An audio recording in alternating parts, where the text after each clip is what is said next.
Welcome back to Brickspedition, everyone. Thanks for tuning in. Today we're going to be looking at a MOC, which stands for my own creation, if you didn't know. This is a MOC of Kamino from Star Wars Episode 2 and the Clone Wars, you could say. More specifically, this is a little scene depicting a clone bunker area. So we have 2 beds, and we also have a couple clone cadets and some clone troopers as well to accompany this MOC and this little diorama. So let's dive right into the Kamino MOC. Alright, so starting off, I was inspired to make this build because of the little red guys over there. They're the clone cadets, and they came in a GWP, or gift with purchase, for Star Wars, and I missed out when they first came out with them. I think it was last year for the May 4th promo. I wasn't really collecting Lego Star Wars again until more recent, so I missed out on that one, and I was bummed. And then I saw about 2 weeks ago it came back up, and I think it was just their overstock or something, and they don't sell it, so they just put it back on for a GWP for any Star Wars sets, I believe above 150. So, you know what, if you saw my last video, I bought the MTT, I pulled the trigger, and I got this with it. So that was another reason I went forward with the MTT purchase.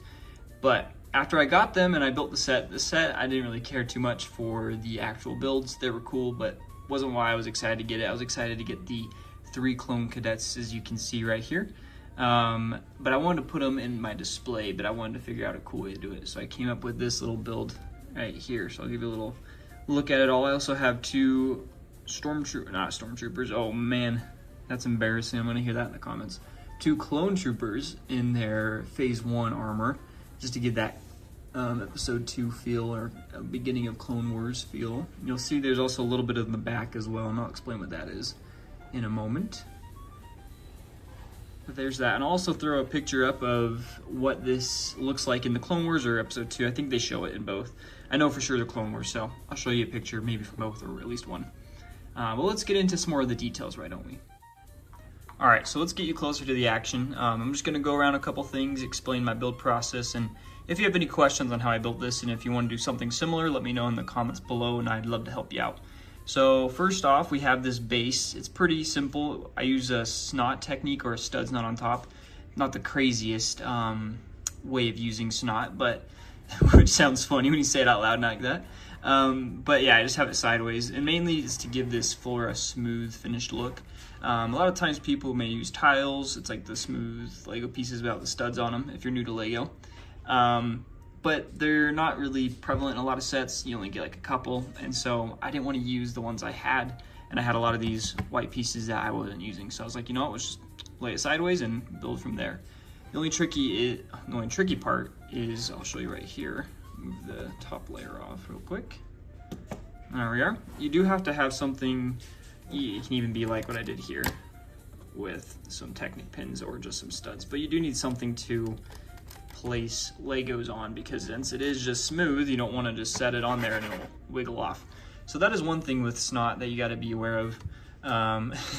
Again, sounds silly, but yeah, I just did this simple design just to model after. Oh, and there goes our lights. All right, you're not going to believe this, so let me show you something right here.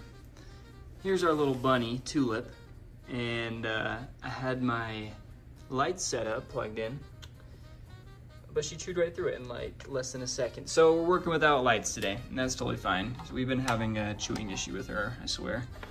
But anyways, we love her. She's crazy. The video must go on. So as I was saying before, yeah, you got to have some of these studs so you can build up from there. But overall, it's a pretty simple design and really effective for getting a smooth surface to look at and also to put figures on. You could even go an extra mile and add some of these around here, so when you put like your figure on there, they have a specific home, so they don't get knocked around, but I wasn't too worried about that. So I'll push that off to the side for now. And let's look at the top build, the bunks. So in the movies, these are like little pods that come in and out, kind of like the back of the tank, if you know what I'm talking about, but sideways. So all I had to do is I got some of these like satellite dishes just to give that circular look. This one just stays next to the wall. It's just pushed on there by a stud. And then this one, I wanted to have functional, so I could put the 3rd clone cadet in there just to have it for display. I like to keep it open. So the way I did that, super simple. Just built some extra platform, I guess you could say, coming out this way. And then if you can see back in there, I just have some smooth plates so the bed can slide in and out. Super simple, but I think it's effective. There's totally a better way to do this, but with the spare parts I had, you know, I'm only looking from the front, so I wasn't too worried about it. But yeah, again, this is a shorter type of video with the time I have. I'm doing this on my lunch break, so shorter type of video. I just want to get this out there just to showcase this new build I was able to put together and just get your thoughts, and also to see what you guys thought so I can use that in future videos. Sorry, I was rambling there, but to see what you guys would like to see next is what I was trying to say. So let me know in the comments below if there's any future builds, future mocks you'd like to see, or if you want to show me any of yours, I'd love to showcase that in the next video. But yeah, that's basically all for now. I do want to shout out Emmett from Comment's last video. He just said, keep up the great work, or great work, man. I'll pull up the comment right now. I don't have it off the top of my head. But I just want to say thank you for the support. And again, leave a comment down below, and I'd love to shout you out in the next one. Want to get the community involved with these videos and want to hear your feedback. So let me put this all back together and we'll take a final look. Alright, so here we are back with the finished build again, just looking at it once more. I think when you add the minifigures to it, it really makes the build feel finished and less empty. But overall, I found this to be an awesome way to display my Clone Cadet figures and to give it that Kamino touch. I think we've all wanted more Kamino builds from LEGO Star Wars, and sadly, I feel like the prequels just don't get enough love from them, so we as a community get to build them, and you know what? It's fun, and I would love to see what you guys have made. So again, please leave that in the comments below, and please like, share, and subscribe. It can go towards the budget for fixing this light. No, I'm just kidding, we're good. But yeah, if you have any bunny advice or need any bunny advice, maybe don't ask me, because apparently it's not working, but there we are. So again, I appreciate y'all for watching, and I appreciate your time. And again, I'll see you all in the next one. Peace.